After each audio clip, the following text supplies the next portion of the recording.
Ayer, como a las 11 de la noche, le subí la clase ya a la plataforma para que ustedes, y espero grabar la clase para que ustedes puedan repasarla y tenerla como estudio entre hoy y mañana. Entonces, vamos con los objetivos que tenemos para esta clase. Tenemos comprender el concepto de hemostasia vascular y trombosis, interpretar la función hemostásica. No, así deje la luz, así déjela. Los ventiladores sí, por favor, porque yo ya me siento en andropausia ahorita.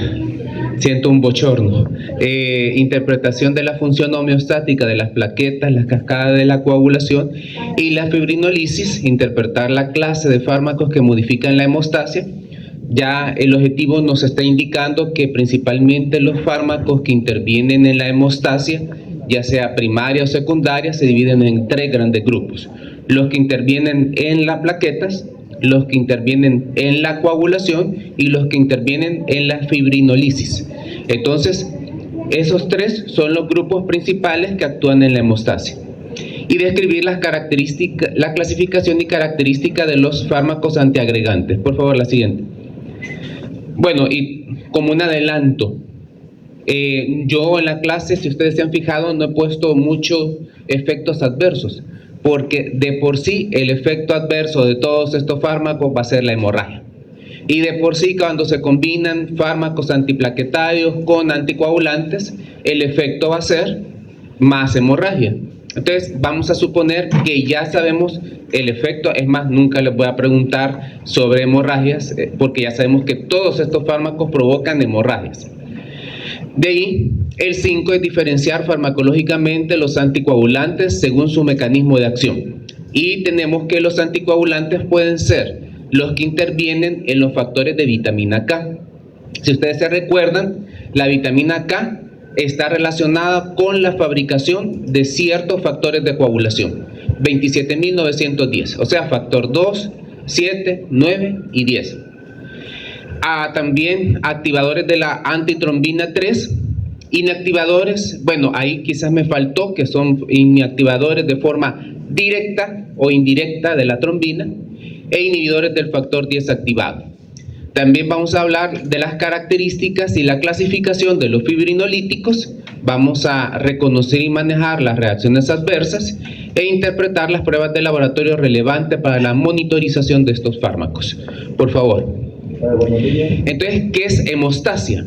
Hemostasia es el conjunto de mecanismos fisiológicos que se pone en marcha al fin de que la sangre se quede en los vasos sanguíneos, o sea, para que no se salga la sangre, en pocas palabras. Entonces, la hemostasia puede ser una hemostasia primaria y una hemostasia secundaria. La hemostasia primaria, para fines didácticos, va a ser la que está relacionada con la agregación plaquetaria, y la hemostasia secundaria es la que va a estar relacionada con la coagulación. Y ustedes pueden ver que hay 2 factores alrededor de ello. Primero, cuando nos causamos una herida, el vaso sanguíneo lo primero que hace es que se vasoconstruye por factores como la adrenalina, y ahí podemos ver diferentes sustancias vasoconstrictoras. Y luego, cuando ya se formó el coágulo, se forma enlaces de fibrina o proteína de fibrina que aumenta la solidificación del coágulo. Y luego pues tenemos el concepto de trombosis. Trombosis es la formación o presencia de coágulos en el interior del vaso sanguíneo que condiciona una alteración del flujo y por lo tanto el aporte o el retorno de sangre a los tejidos dependientes de aquel. O sea que la trombosis es una obstrucción del vaso sanguíneo. Ese coágulo obstruyó el vaso y no permite el retorno o la irrigación sanguínea de una área del cuerpo. Por favor. Entonces ahora vamos a hablar de hemostasia primaria. Quizás debo de aclarar, y esto es importante mencionarlo, que estos procesos suceden de forma simultánea. O sea, no primero pasa la agregación plaquetaria, después la coagulación y después la fibra. No, aparecen de forma simultánea. Pero para desarrollar el tema, los vamos a desarrollar de forma separada. Y cuando yo hablo ahora de la hemostasia primaria, de un solo nos vamos a ir con los fármacos.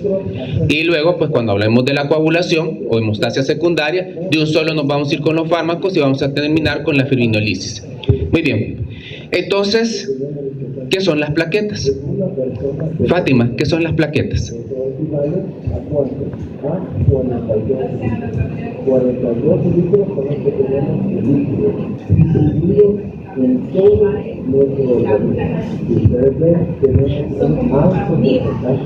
Sí, ¿qué son las plaquetas, Will? ¿De células de dónde? Ajá, las. Muy bien. ¿Características de las plaquetas? ¿Una característica de las plaquetas? ¿No tienen? No tienen, no. ¿Pero qué sí tienen? Gránulos. ¿Qué contienen estos gránulos? Ajá. ¿Una sustancia? Calcio. Calcio. Contiene calcio. Ya lo vamos a ver aquí. Uy, perdón. Muy bien.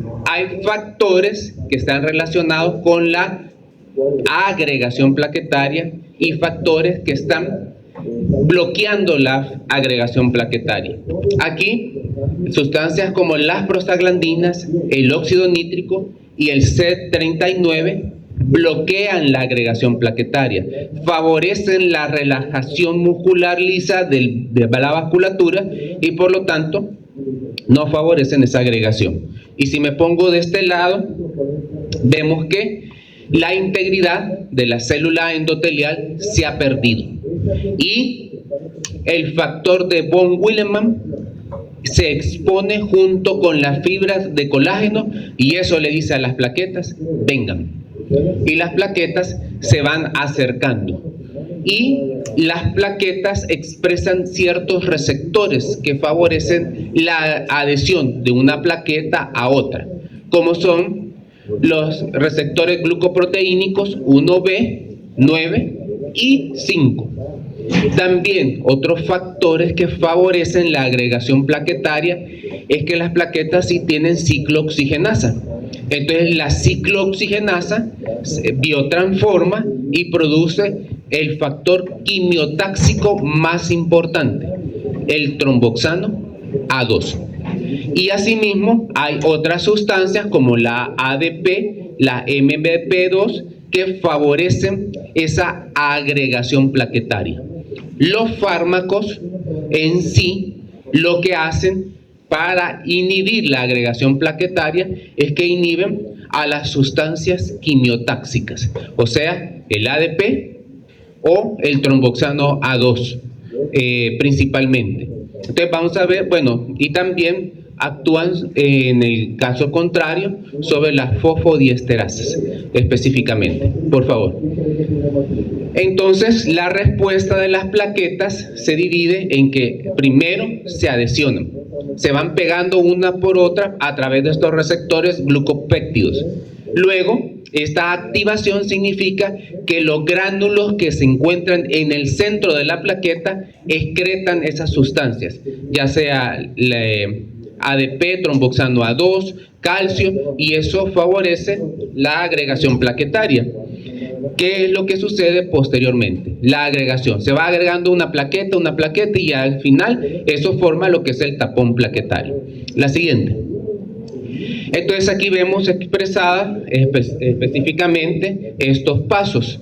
Aquí se pierde la integridad del vaso, hay una exposición de la matriz zoendotelial. Zancudo, ¿verdad? Luego, eso activa la adhesión y la activación. ¿Qué hace la adhesión y la activación? Bueno, ustedes pueden ver que hay ciertos receptores glucoproteicos, como por ejemplo el 2B, 3A, que se unen al glucoproteico 1B y así se van pegando las plaquetas una tras otra. Y posteriormente, ya pegadas las plaquetas, se empiezan los factores de coagulación y la excreción de sustancias quimiotáxicas que llaman a las plaquetas, como el ADP, el MP2 y el tromboxano A2, en pocas palabras. Por favor. Entonces, en las hay sustancias que buscan contrarrestar el efecto que producen lo que es la activación plaquetaria y la estimulación plaquetaria.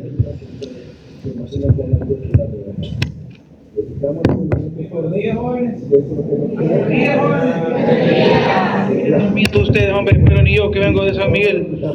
Vaya, miren, les quería dar un aviso. De aquí a la otra semana es ya la primera actividad evaluada. Entonces necesitamos que traigan una foto, ¿verdad? Porque vamos a tener la discusión de diuréticos, ¿verdad? Entonces me imagino que ya leyeron fisiología de la nefrona, ¿va? ¿Sí va? ¿Sí va? Espero que introspectivamente se hayan dicho que sí. Entonces van a traer una foto actual, no la del bautizo, ni la de la del kinder, una foto actual, porque de repente uno con tanto nombre se puede confundir. Y de repente, mire que yo participé, ay, pero si no te parece, vea, o mira, no me traes la foto y nada. Un muchacho que me trajo la foto hasta el quinto parcial, y aquí como que ya no sirve de mucho, ¿verdad? Tienen que traerla del 29 y 31, ¿verdad? Que son para ahí ver respectivamente las fechas de la primera discusión. Revisen su campus, matricúlense y ya pueden descargar los libros que están desde hace un par de semanas y también el manual. Si no han entrado todavía, pues háganlo y descarguen el manual para que vean ya la programación de las actividades, las clases, la calendarización y sobre todo las guías didácticas que les van a orientar para estudiar en las primeras evaluaciones y por supuesto para estas clases, ¿verdad? No, porque todavía siguen matriculándose. Entonces de repente, mire, yo quedé sin grupo, que no sé qué, y ¿por qué me dejó fuera? No, lo que pasa es que te inscribiste después que hiciera yo la distribución. Entonces vamos a esperar lo posible hasta que el último se le guste matricularse, porque de repente hay uno que se matricula un día antes. Ahí nos causa ahí un poquito de necesidad de redistribuir los grupos, ¿verdad? Entonces así vamos a hacer, ¿verdad? Fátima, ¿está Fátima? Kevin, ajá, anotada para Kevin aquí en la bolsa, ¿eh? Oscarito, ya está. Ajá, muy bien. Veo muy pocos, chicos. Ya la clase ya empezó y todavía veo bien vacío el auditorio, ¿verdad? Entonces, bueno, esos eran los avisos que les quería dar, ¿verdad? Muchas gracias, compañeros. Gracias. Bueno, sí, con respecto a esta imagen, gracias. Con respecto a esta imagen, quizás decirles que lo que yo quisiera destacar es el calcio.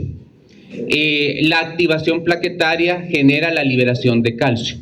Y recuerden que el calcio también es un factor de coagulación que genera la cascada de reacciones. Y ahí está la interconexión entre la agregación plaquetaria y la formación del tapón plaquetario de forma específica. Entonces ustedes pueden ver que las sintetasas de ciclooxigenasa transforman prostaglandinas, también están relacionadas con el nivel de AMP cíclico y GMP cíclico y con los niveles de calcio de forma específica. Esto quizás es una lámina que está relacionada principalmente con la inhibición de la plaqueta, pero también el tromboxano A2 está relacionado con la excreción de estos gránulos de calcio que tienen las plaquetas y que favorece los factores la activación de los factores de coagulación. Por favor. Entonces, hay una teoría respecto a la inactivación versus la activación plaquetaria. Las plaquetas inactivas, como las sustancias que favorecen la inactivación de las plaquetas, está la adenosinfosfatasa, el CD39, el óxido nítrico y la prostaciclina, que proceden principalmente de las células endoteliales. Mientras que lo que favorece la activación y agregación plaquetaria es principalmente la exposición a los componentes de la matriz pseudoendotelial secundaria a daño vascular. Por favor. Entonces, ¿cuáles son los fármacos que actúan para evitar la agregación plaquetaria? tenemos lo que ustedes ya conocen, los que actúan sobre la ciclooxigenasa, los AINES, principalmente el ácido acetil salicílico o aspirina. De ahí están los antagonistas de receptores 2B, 3A. Si ustedes se recuerdan, estos receptores son los que están relacionados con la unión de plaquetas con plaquetas. Entonces también, si bloqueamos estos receptores, evitamos que se estén agregando más plaquetas. También los antagonistas de receptores P2Y12. Los P2Y12 son también conocidos, y los vamos a ver en otros libros de texto, como los antagonistas de ADP, o sea, de adenosina. Y los moduladores del monofosfato cíclico intracelular, como las que modulan las ciclasas, o sea, que favorecen la formación de óxido nítrico, o las fosfodiesterasas. Por favor. Entonces, un resumen, no vamos a dar muchas, yo quiero aclarar que el capítulo es un poco extenso y denso, y entonces solo he puesto lo más destacado y he tratado de ampliarme un poco. Entonces hice esta tabla resumen, por ejemplo, del ácido acetil salicílico, ya saben que es un inhibidor de ciclooxigenasa. La semivida es 30 minutos, a diferencia de otros AINES. Recuerden que el ácido acetil salicílico o la aspirina, la inhibición que realiza es una inhibición permanente de la ciclooxigenasa. Y en este caso, la aspirina inhibe más la ciclooxigenasa 1 que la ciclooxigenasa 2. Y gracias a Dios que las plaquetas tienen más ciclooxigenasa 1 que 2. Y para que pueda volver la función plaquetaria, necesita el cuerpo regenerar plaquetas, y eso se tarda de 7 a 10 días. Entonces, por ejemplo, si yo quisiera someterlos a ustedes a un proceso quirúrgico, tendría que suspender la aspirina al menos 7 días antes del proceso quirúrgico. Si existe un riesgo de hemorragia en el proceso quirúrgico, aunque eso se ha disminuido mucho como tal, pero eso tendría que hacer. La eficacia está dada a dosis bajas y a intervalos poco frecuentes, o sea, de una tableta al día. El ácido acetil salicílico es la aspirina pediátrica, que trae 100 miligramos. La aspirina con objetos antiinflamatorios trae 500 miligramos, y ustedes pueden ver que aquí la dosis es 81 miligramos, que es la dosis mínima eficaz para lograr la inhibición de la agregación plaquetaria. Con esa dosis podemos evadir algunas reacciones adversas que produce el fármaco, como por ejemplo las gastrointestinales. Y eso es una ventaja terapéutica, ya que solo buscamos evitar la agregación plaquetaria. Los efectos adversos es que no se afecta la producción de prostaglandinas por parte del endotelio, y esto es una ventaja porque ustedes vieron que si se fabrica prostaglandina se evita la excreción de calcio. También no se inhibe a la COX-2, y principalmente los efectos son gastrointestinales y están relacionados con la edad. Sí, aquí puedo mencionar el síndrome de Reyek y otros efectos adversos, pero generalmente no son los niños los que toman aspirinas por aspectos cardiovasculares. Entonces, este efecto no es significativo en este grupo que lo utilizan. Lo que sí se ha visto es que la aspirina produce un efecto de resistencia a la aspirina, que todavía no podemos saber por qué, pero algunos pacientes son resistentes al efecto de la aspirina, y cuando eso sucede, pues lo lógico es cambiar el fármaco. Otros fármacos que tienen este mismo efecto es el trifulsal. Ambos tienen el mismo perfil terapéutico, y menos que la característica es que el trisufal tiene menos efectos secundarios.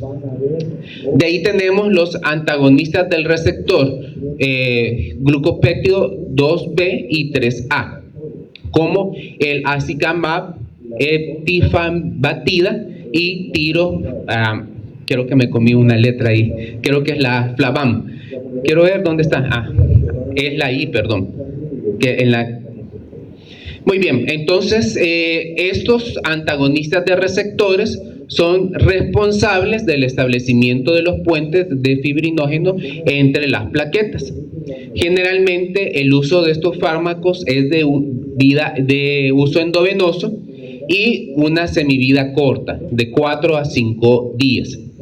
En el caso del acizimab, es un anticuerpo mononuclear, o sea, un anticuerpo que ataca a este receptor. También interacciona con las integrinas de los receptores de las células endoteliales y de los leucocitos. Y con el resto de fármacos de esta familia son generalmente antagonistas, o sea, que se unen al receptor y bloquean la unión de otras plaquetas. Los usos son coadyuvantes, no se utiliza como monoterapia, con heparina y ácido acetil salicílico, y generalmente estos fármacos se utilizan a nivel hospitalario por el riesgo de hemorragias en procesos quirúrgicos relacionados con arterias coronarias. El efecto adverso que se destaca de este uso es que además de la hemorragia producen trombocitopenia, o sea que posiblemente el avicimab produzca anticuerpos específicos que ataquen a las plaquetas, y esto está relacionado con la plaquetopenia. Por favor. Entonces, las indicaciones terapéuticas de los G2B y 3A es que está indicado en intervenciones coronarias percutáneas, cuando el paciente es diabético y cuando el procedimiento es complejo y necesitamos una inhibición más completa de la cascada plaquetaria. La siguiente, por favor. Ahora, los siguientes antiplaquetarios son los antagonistas irreversibles del receptor P2Y12. También van a hallarlo ustedes como antagonistas de ADP. Está la triclopicina, el clopidogrel, que es el que más se ocupa, y últimamente el prasugrel. Entonces la triclopidina tiene su máxima inhibición de 8 a 11 días, al igual que la aspirina, con relación al fármaco. Útil en combinación con la aspirina. La administración es de 200 miligramos cada 12 horas. Su eliminación es principalmente gastrointestinal, aunque también se elimina a nivel renal. El 1% de los pacientes que toman triclopidina desarrollan una neutropenia y una aplasia medular, y debido a este efecto pues está contraindicado en pacientes con leucopenia, trombocitopenia y agranulocitosis. El clopidogrel, que es el que se está ocupando más junto con el prasugrel, es menos tóxico que la triclopidina, inhibe la formación de ADP a diferencia del otro que es con antagonista, o sea que además de antagonizar el receptor también antagoniza la formación. En este utilizamos 75 miligramos con efecto de 7 días, específicamente el logro de la inhibición de la agregación plaquetaria, pero sí subimos un poquito la dosis a 300 miligramos, el efecto es en horas de evitar la agregación plaquetaria. Generalmente se recomienda iniciar el clopidogrel hospitalariamente por el riesgo de hemorragias cuando se utiliza a dosis altas, y es útil, por ejemplo, en infartos de miocardio, y se puede combinar con ASA para potenciar el efecto y evitar la agregación plaquetaria, ya que son dos mecanismos distintos de evitar la agregación plaquetaria. También es una alternativa en pacientes que presentan alergia a los AINES el utilizar este fármaco, por ejemplo, debido a la acidez que se pueda producir con el uso de la aspirina o el clopidogrel, muchas veces el médico tiende a utilizar inhibidores de la bomba de protones. Estos generalmente tienden a disminuir la absorción de este fármaco. El prasugrel es unión irreversible al receptor y una semivida larga. Las indicaciones es prevención de derrames trombóticos en pacientes con intolerancia a la aspirina, y en combinación con la aspirina para la prevención de trombos después de la colocación de endoprótesis arteriales coronarias. Por favor. Y de ahí los antiplaquetarios, que son moduladores de la adenosín monofosfato cíclico modular tenemos dos: el modulador de la ciclasa, que a la cabeza está la prostaciclina, que es un potente vasodilatador que aumenta el AMP cíclico e inhibe la liberación de calcio intraplaquetario, y otros análogos, el óxido nítrico, como la epoprostenol y el iloprost, que están indicados también para la hipertensión pulmonar debido al relajamiento que realizan. Y los inhibidores de la fosfodiesterasa, que tenemos solo un taller sobre ellos. Recuerden que los inhibidores de la fosfodiesterasa, pero específicamente la 5, es la que está relacionada con la disfunción sexual, o sea, la famosa Viagra. Este es el mecanismo de acción. Entonces también a nivel pulmonar tenemos fosfodiesterasas, y estas fosfodiesterasas también pueden producir relajamiento vascular en pacientes que tienen hipertensión pulmonar. Entonces tenemos la milrinona, que está indicada en la insuficiencia cardíaca congestiva, la anagrelida, que se utiliza para la trombocitopenia esencial, el citalostazol, que es útil para la claudicación intermitente de uso hospitalario, y el que más se utiliza es el dipiridamol. El dipiridamol también estimula la adenosina, también sirve para la profilaxis de procesos trombóticos asociados a la prótesis vascular, en accidentes cerebrovasculares y en la preparación de liberación retardada en forma paradójica puede inducir también angina de pecho. Me adelanto porque vamos a tener un taller solo de anginas de pecho. La angina de pecho es una obstrucción de las arterias coronarias que generalmente puede producir afectación celular con dolor precordial. Entonces es el dolor que los pacientes dicen: me duele el pecho. Entonces puede ser una angina que está relacionada con vasoespasmo o con una obstrucción del vaso sanguíneo. Muy bien, ¿preguntas? Sí.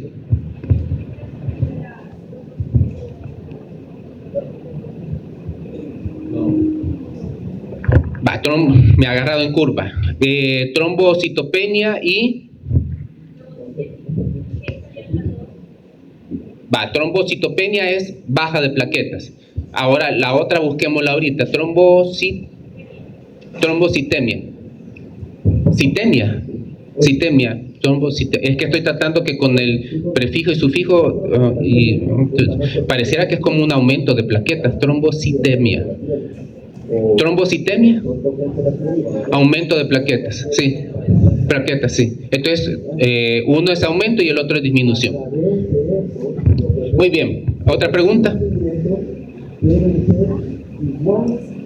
bien. Entonces, ya llevamos de los 3, 1. Los que afectan la agregación plaquetaria. Ahora vamos con la hemostasia secundaria, que es la parte de la agregación plaquetaria. Muy bien, vamos bien. La hemostasia secundaria o la cascada de coagulación está constituida por una serie de reacciones que culminan en la generación de trombina.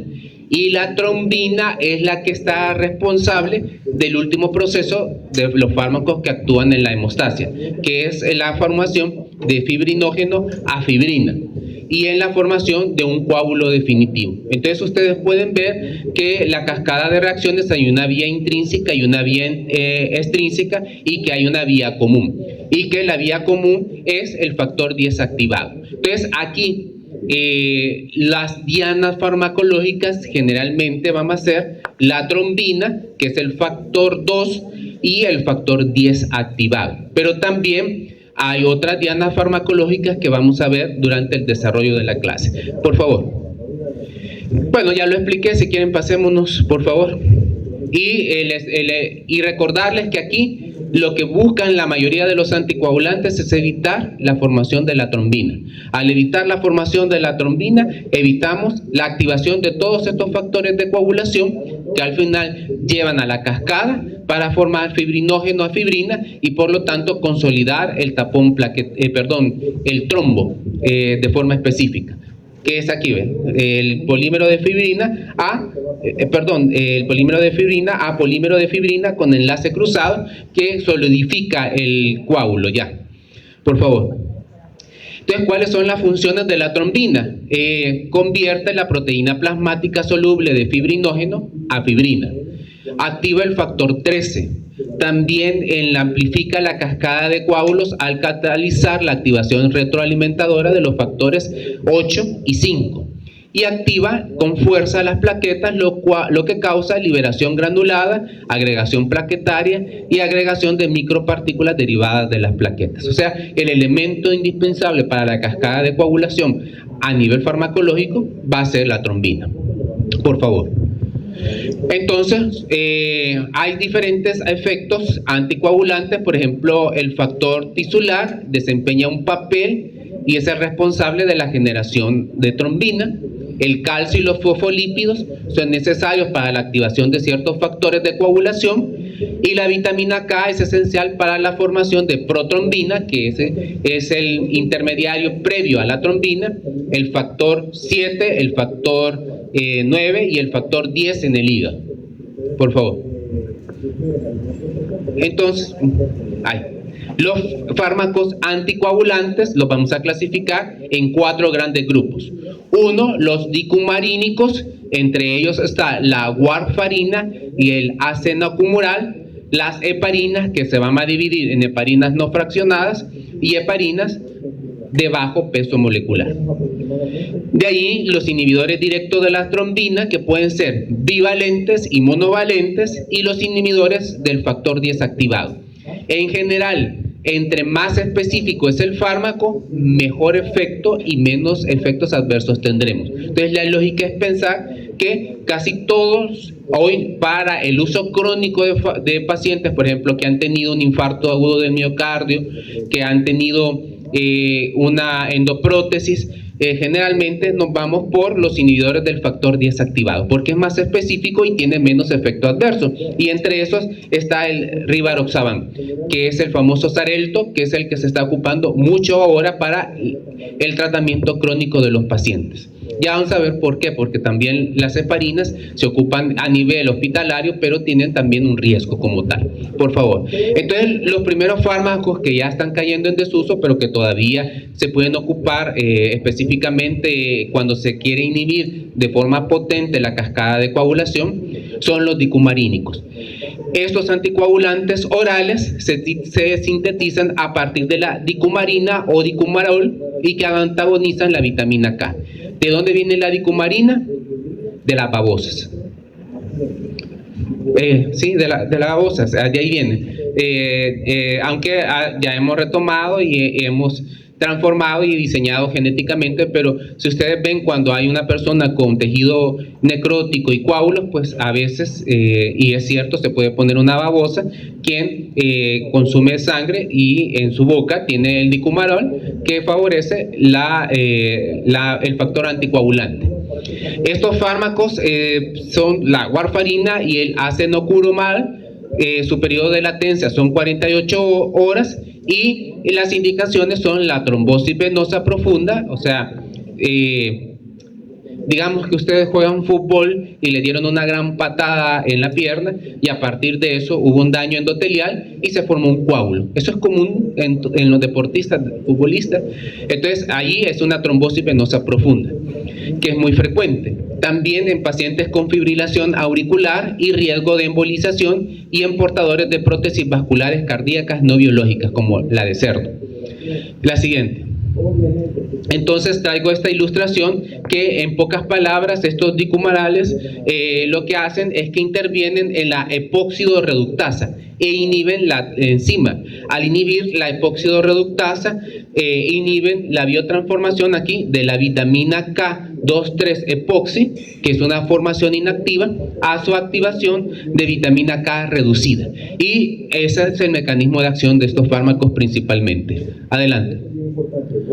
Entonces, la warfarina afecta al 27.910, tiene una vida media de 6 horas.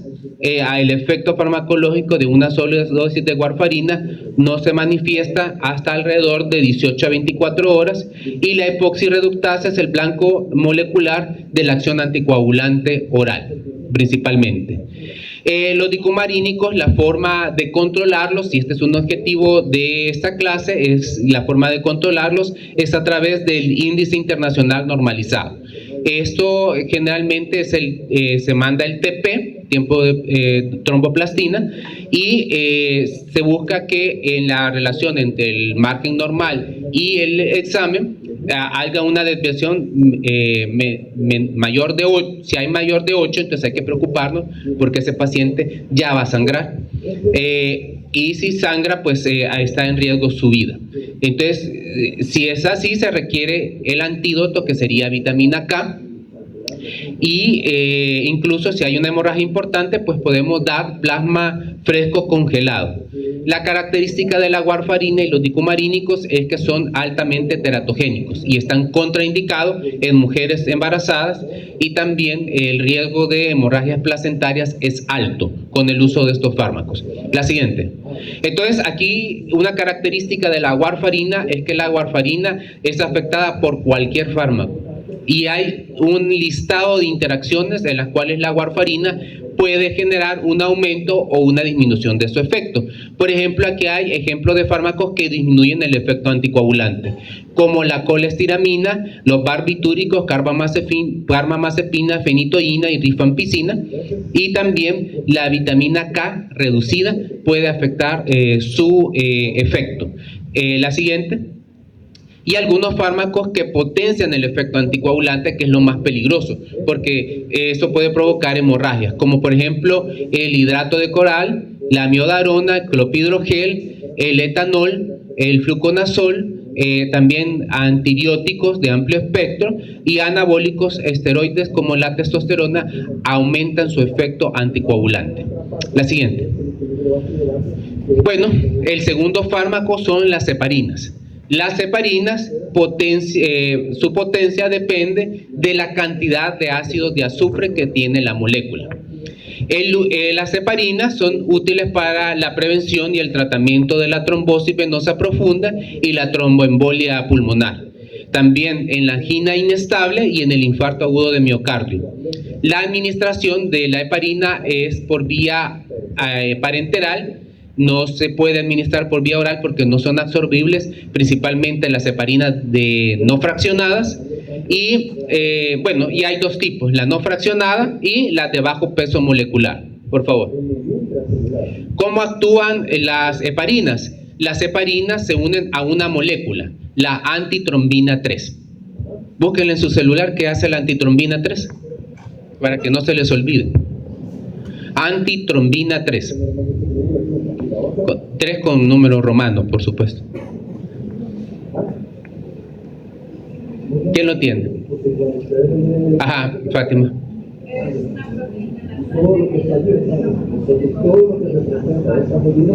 O sea que degrada la trombina.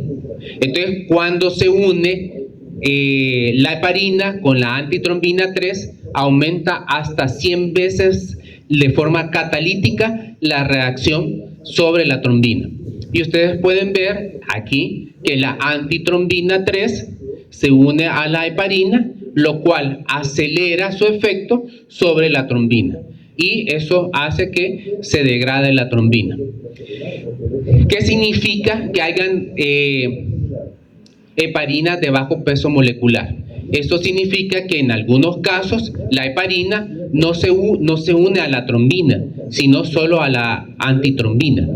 Eso es lo que significa. Entre más pequeña, no alcanza como su brazo a abrazar a la trombina, y entonces solo abraza a la antitrombina.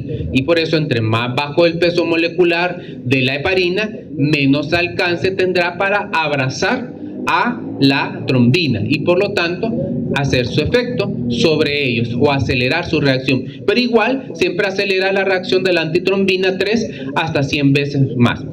Y eso a veces es suficiente para el efecto anticoagulante y por lo tanto evitamos algunos efectos adversos que puedan provocar los fármacos. La siguiente. Y bueno, el Xarelto y los demás también actúan de la misma forma. Las no fraccionadas tienen un alto peso molecular de 3 a 30 Dalton, se unen a la antitrombina 3 y aumentan su capacidad inhibitoria.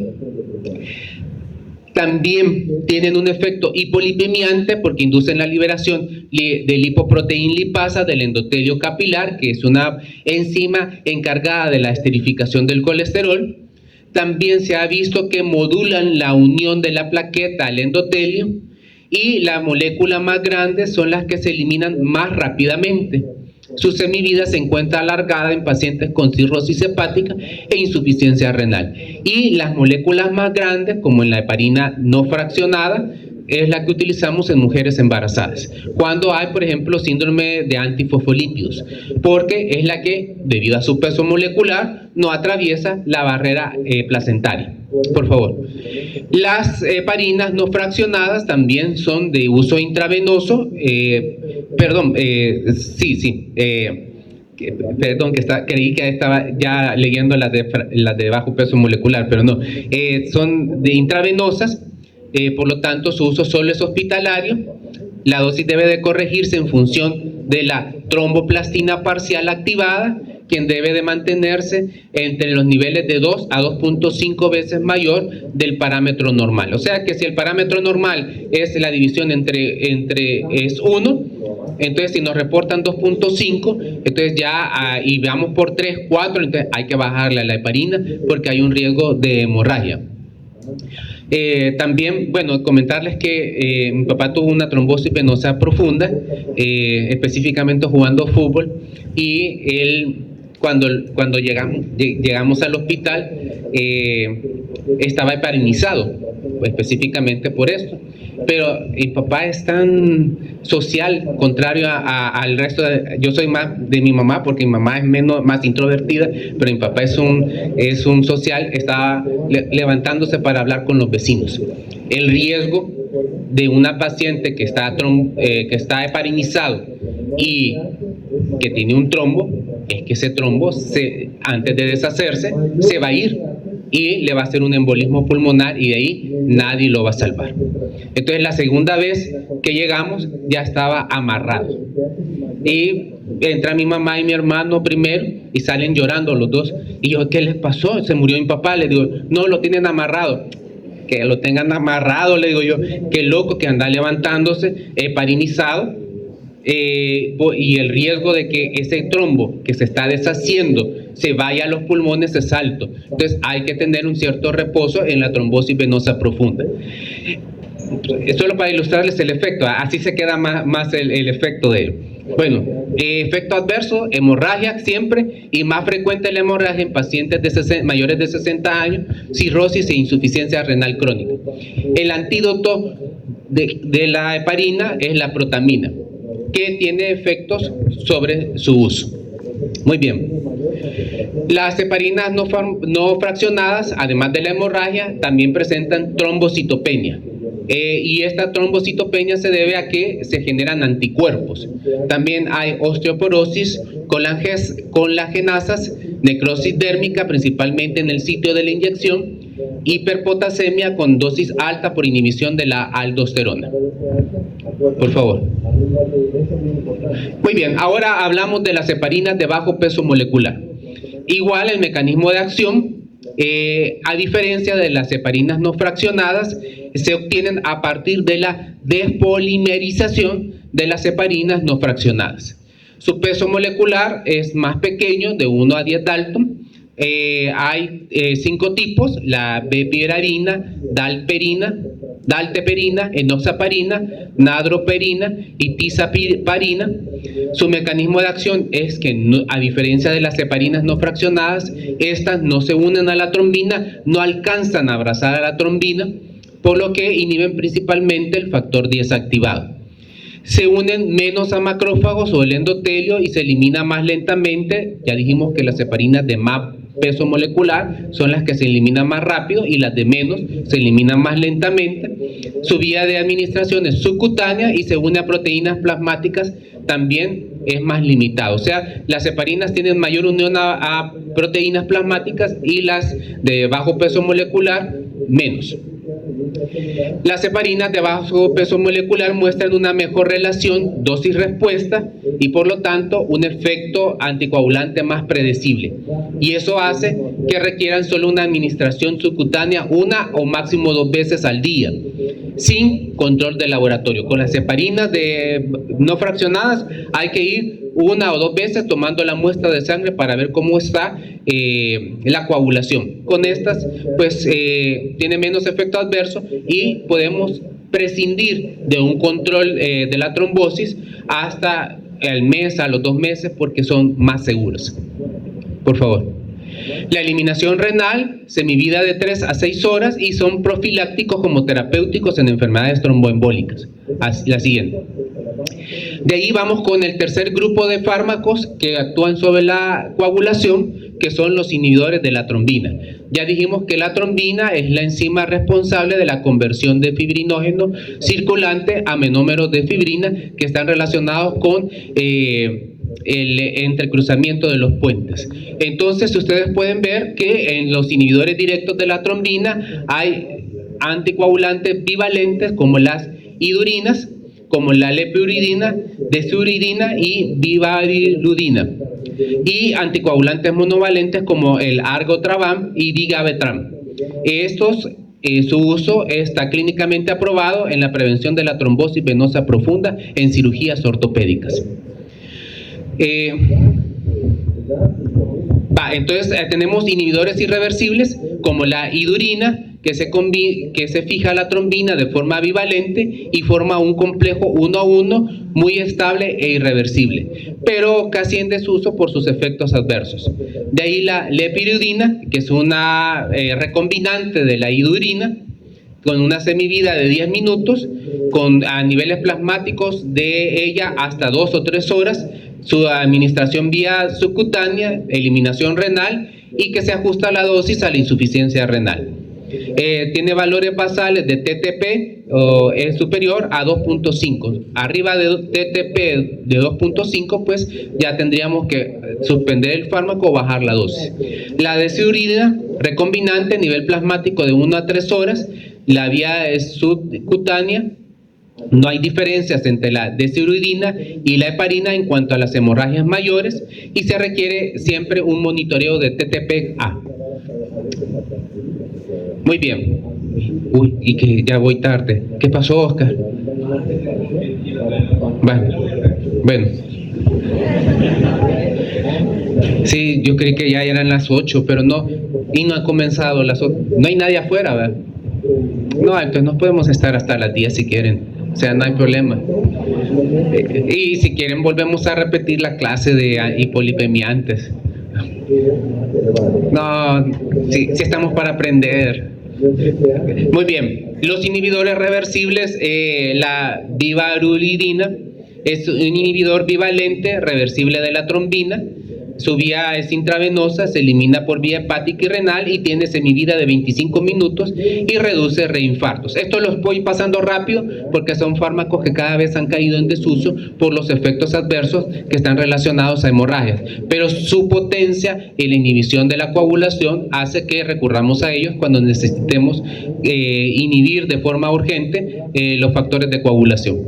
De ahí los inhibidores directos de la trombina monovalentes, el argotraván, también por vía intravenosa, su uso plasmático, su nivel máximo se consigue en 1 a 3 horas, se monitorea con la TTPA y el tiempo de coagulación activado y su semivida es de unos 40 a 50 minutos.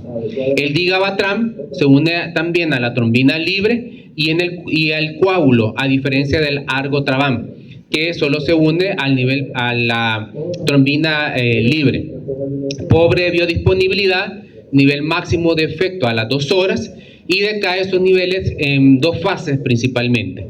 Se metaboliza a 4 metabolitos que no son potentes, la eliminación es renal y una semivida de 12 a 17 horas. La siguiente. Y de ahí los que están utilizándose cada vez más los inhibidores del factor 10 activado porque son más específicos y tienen menos efecto adverso. El rivaroxaban, que es el famoso Xarelto con X, tiene una disponibilidad del 90%, su absorción se ve alterada con alimentos, bueno, también mencionar que los anteriores son por vía subcutánea, mientras que estos ya son por vía oral. Entonces, eso favorece su uso intradomiciliario, no necesitan control porque tienen menos efectos a riesgo, menos efectos adversos, y el riesgo de hemorragias decae porque actúan principalmente en el factor 10 activado. Su efecto inicia a los 30 a 180 minutos, su metabolismo es hepático, los inhibidores del acitocromo aumentan su nivel, la eliminación es principalmente renal, aunque también hay eliminación gastrointestinal, su semivida es de 3 a 9 vidas, y hay un aumento de las transaminasas que nos puede ayudar para el control del fármaco. El apixaban, también con disponibilidad oral del 66%, efectos de 30 a 120 minutos, el 87% de ellos se une a proteínas con una semivida de 8 a 15 horas y se metaboliza un metabolito inactivo con eliminación principalmente fecal y renal. Por favor. También tenemos otros fármacos también que inhiben el factor 10 activado, antes conocidos como heparinas no fraccionadas, pero luego fueron clasificadas como inhibidores directos del factor 10 activado, como la fondaparinus, que actúa principalmente sobre la antitrombina 3, potencia 100 veces lo que es este enzima catalítica, y es excretado por la orina con una semivida de 120 horas, y que su uso limitado es hemorragias de accidentes cerebrovasculares porque puede provocar un derrame. La hidrabiotaprinux es otra molécula similar al hidraparinux, que debido a su unión a la biotina tiene un efecto anticoagulante que puede ser más rápido, neutralizado por la administración intravenosa de la avidimina. Por favor, y aquí creo que terminamos con los factores. Sí. ¿Anticoagulantes? ¿Preguntas? No, el que sigue es chiquitito. Ya el que sigue es chiquitito, sí. Los fibrinolíticos casi no los ocupamos. ¿Preguntas? ¿Anticoagulantes? Pesado, ¿verdad? Veamos el tiempo. Sí, nos queda tiempo, nos queda 18 minutos. Esto lo termino en 10 minutos. Muy bien, la fibrinolisis, entonces el cuerpo también diseña mecanismos contra la formación de coágulos, y entre estos tenemos la antitrombina 3, que actúa neutralizando la trombina y los factores de coagulación, las proteínas C y S, que inactivan los factores 5 y 8 activados, el inhibidor del factor tisular, que actúa inactivando la vía intrínseca, y también existe sistemas fibrinolíticos con el fin de degradar a la fibrina, que es lo que estos fármacos potencian de forma específica. Por favor. Aquí. Entonces, aquí vemos que está el plasminógeno, que es una proteína que es diseñada por el hígado. Entonces, el plasminógeno se transforma en plasmina, y la plasmina es la que degrada a la fibrina de forma específica. Entonces, los fármacos generalmente van a potenciar la formación de plasmina, la que va a degradar a la fibrina. Por favor. Y el siguiente gráfico, bueno, explica lo mismo en pocas palabras, pero es de Golan. La siguiente. Entonces, los fibrinolíticos se clasifican de primera, segunda y tercera generación, y fibrinolíticos específicos que actúan específicamente activando el plasminógeno, o no fibrinoespecíficos. La siguiente. Solo que los de tercera generación todavía están en estudio, ya se están empezando a utilizar clínicamente, pero no me voy a detener en ellos, solo en los de primera y segunda generación. El primero y la reina de la familia es la estreptocinasa. Esta es una proteína que viene del estreptococo grupo C, que facilita la conversión a plasmina. Esto genera un estado de hiperplasminemia, o sea, aumenta la plasmina, y así vimos que la plasmina degrada a la fibrina. Su administración puede ser sistémica y local, y en la primera fase del uso del fármaco pueden producirse anticuerpos, y esto es lo que limita que el fármaco pueda ser utilizado por segunda vez. Generalmente este fármaco solo lo utilizamos una vez porque a partir de su presencia en sangre se generan anticuerpos, y estos anticuerpos pueden durar hasta 1 año, aunque se sabe que los anticuerpos aumentan en el 5º al 6º día y luego empiezan a decaer hasta el año, pero puede ser que siempre estén presentes, y entonces hace que utilizar el fármaco en una segunda vez sea inútil. Estos fármacos se utilizan cuando hay un trombo, hay una obstrucción, y su utilización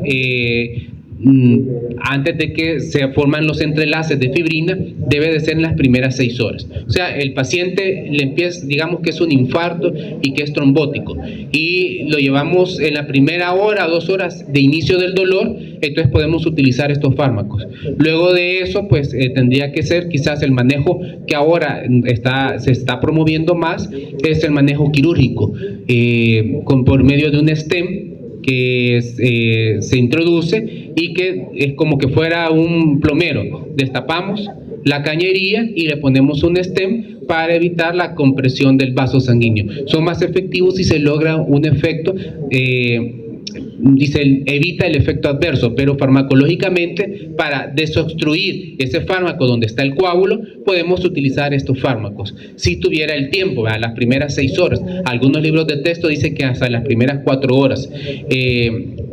Eso sí no es un infarto fatal, ¿verdad? Que afecta una gran cantidad de músculo cardíaco. En caso contrario, pues si se pudiera utilizar estos fármacos con un gran efecto adverso. Se degradan y se excretan por el riñón, hay un riesgo de hemorragia alto y alergias. Eso es lo que limita el uso de ellos, porque una parte de los pacientes pueden tener un shock anafiláctico, y vasculitis, artritis o nefritis como consecuencia de la activación de anticuerpos. El segundo fármaco de la primera generación es la uricinasa. Es una enzima que facilita la conversión a plasmina, es un activador endógeno, tiene mayor afinidad a plasminógeno, a dosis altas altera la coagulación también, y su efecto dura 2 horas con una semivida de 10 a 20 minutos, que a diferencia de la streptocinasa, que es el fármaco que acabamos de explicar, su riesgo de alergias es menor. La siguiente. Y de ahí los fármacos de segunda generación tenemos la alteplasa, que es un activador tisular y en ausencia de fibrina convierte en menos plasminógeno. Su especificidad hacia la fibrina aumenta su acción y tiene una semivida de 4 a 5 minutos con metabolismo hepático. La probucirinasa es un fármaco diseñado por ADN recombinante que tiene que ver con la activación del plasminógeno de tipo UK de la cadena única, y la anisteplasa, que forma complejos activadores de streptocinasa y plasminógenos asilados, o anisterplasa, con una semivida hasta de 90 minutos, actúa tanto en el plasminógeno que se encuentra libre también con el que se encuentra en el coágulo, lo cual favorece la formación de más plasmina y produce alergias. O sea, aclarar que eso de que tiene doble efecto es que actúa en el plasminógeno en sangre y en el plasminógeno en el coágulo, y eso favorece la degradación de los enlaces de fibrina, y por lo tanto también proporciona una ventaja extra porque también está activando a nivel de sangre el plasminógeno. Por favor.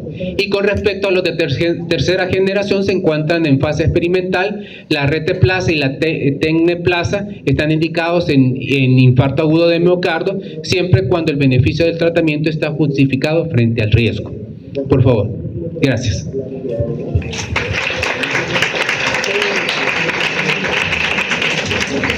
¿Preguntas?